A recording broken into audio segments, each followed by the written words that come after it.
தமிழ் திகழ் வழங்கும் 8ஆம் வகுப்பு தமிழ் இயல் 5 ஒரு மதிப்பெண் வினாவிடைகள் முழுவதும் வளம் பெருகுக. தகடூர் யாத்திரை நூலின் ஆசிரியர் பெயர் அறிய முடியவில்லை. தகடூர் இன்று தர்மபுரி என அழைக்கப்படுகிறது. 3 சீர்களை கொண்டுள்ள அடி சிந்தடி, 4 சீர்களை கொண்டுள்ள அடி அளவடி.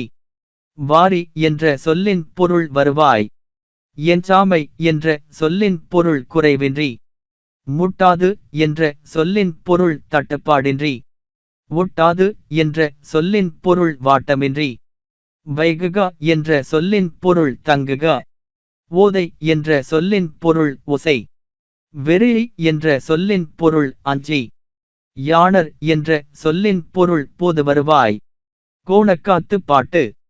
கொங்கு மண்டலத்தின் 24 நாடுகளுள் ஒன்று காங்கேய நாடு. கோணக்காத்து பாட்டு பாடலை இயற்றியவர் வெங்கம்போர் சாமிநாதன். காளப்பநாயக்கன்பட்டி பகுதியில் ஏராளமான மாடுகள் புயலால் இறந்தன. சித்தர்கள் வாழும் கொல்லிமலையைச் சுற்றி உள்ள பகுதிகளிலும் புயல் அடித்தது. ஆற்காடு முதல் மைசூர் வரை வீசிய புயலால் சாலைகளில் சென்ற மக்கள் தடுமாறி தவித்தனர்.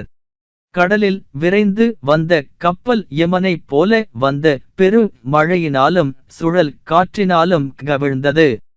முகில் என்ற சொல்லின் பொருள் மேகம். கெடிகலங்கி என்ற சொல்லின் பொருள் மிக வருந்தி.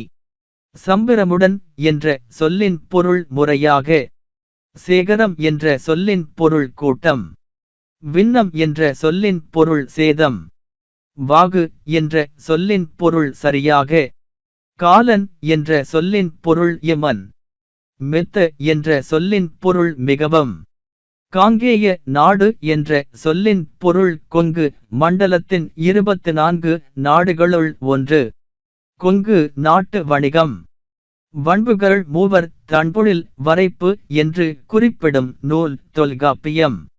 மூவேந்தர்களில் பழமையானவர்கள் சேரர்கள். சேரர்களின் நாடு குடநாடு. சேரர்களின் தலைநகரம் வஞ்சி. தொண்டி, முசிறி, காந்தளூர் என்பன சேர நாட்டின் துறைமுக பட்டினங்கள். சேரர்களின் கொடி வில் கொடி. சேரர்களுக்கு உரிய பூ பனம் பூ. இன்றைய கேரள பகுதிகளும் தமிழ்நாட்டின் சேலம், கோவை மாவட்டங்களின் பகுதிகளும் இணைந்த பகுதியாக விளங்கியது பண்டைய சேர நாடு. கொங்கு மண்டல சர்க்கம் என்னும் நூலை இயற்றியவர் கார்மேக கவிஞர். ஆன்பொருணை என்று அழைக்கப்படும் ஆறு அமராவதி. ஒரு நாட்டு மக்களின் நாகரீக நல்வாழ்விற்கு அடிப்படைகள் உழவு, கைத்தொழில், வணிகம். செங்குட்டுவனின் கடற்போர் வெற்றியால் அவன் கடல் பிறக்கூட்டிய செங்குட்டுவன் என அழைக்கப்பட்டான். சேர மன்னர்கள் அடக்கிய கடற்கொள்ளையர்கள் கடம்பர். விலையை கணக்கிட அடிப்படையாக இருந்தது நெல். உப்பும் நெல்லும் ஒரே மதிப்புடையனவாக இருந்தன. கிழக்கு தொடர்ச்சி மலையும் மேற்கு தொடர்ச்சி மலையும் சந்திக்கும் இடம் நீலகிரி. நீலகிரியில் வளர்க்கப்படும் தைல மரம் யூகலிப்டஸ். நீலகிரி மாவட்டம் தேயிலை தொழிற்சாலைகள் நிறைந்தது.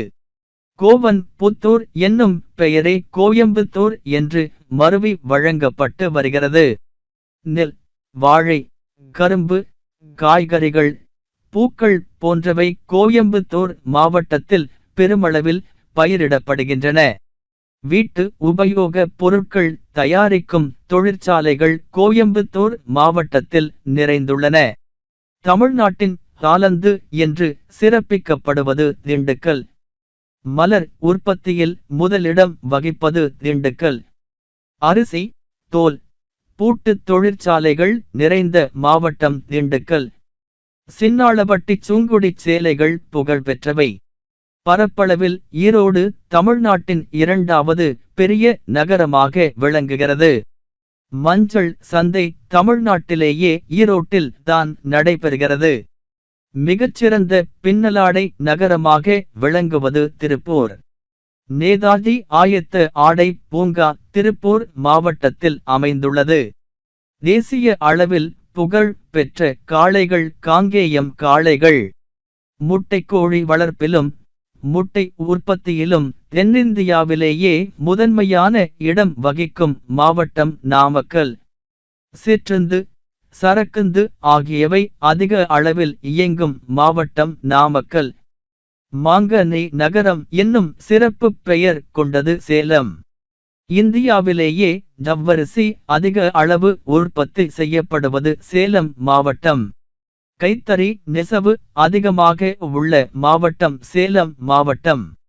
முலாம் பூசும் தொழில் பெரும் அளவில் நடைபெறும் மாவட்டம் சேலம் மாவட்டம். ஏழைகளின் ஊட்டி என்று அழைக்கப்படுவது ஏற்காடு. ஏற்காடு அமைந்துள்ள மாவட்டம் சேலம். கொங்கு நாட்டின் ஒரு பகுதியாக விளங்கிய கரூருக்கு வஞ்சி மாநகரம் என்னும் பெயர் உண்டு. கரூரை தமிழகத்தின் முதன்மையான உள்நாட்டு வணிக மையமாக குறிப்பிட்டவர் கிரேக்க அறிஞர் தாலமி. பேருந்து கட்டுமான தொழிலின் சிகரமாக விளங்குவது கரூர் மாவட்டம். முத்து நகரம் எனப்படுவது தூத்துக்குடி. குட்டி ஜப்பான் என்று அழைக்கப்படும் ஊர் சிவகாசி. தூங்கா நகரம் என அழைக்கப்படுவது மதுரை. திருவண்ணாமலை தீப நகரம் என்று அழைக்கப்படுகிறது. காலம் உடன் வரும். ஸ்ரீரங்கராயன் சிவக்குமார் திருப்பூர் மாவட்டத்தைச் சேர்ந்த கன்னிவாடியில் பிறந்தவர்.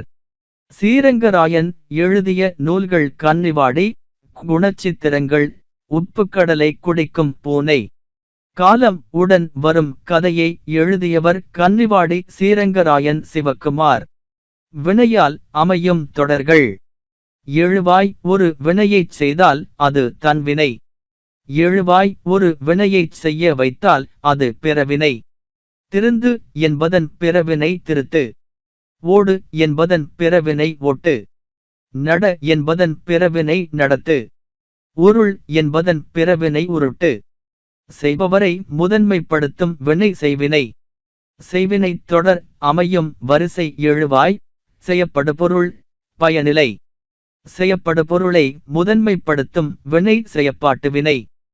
செயப்பாட்டு வினை தொடர் அமையும் வரிசை செய்யப்படுபொருள் எழுவாய் பயனிலை.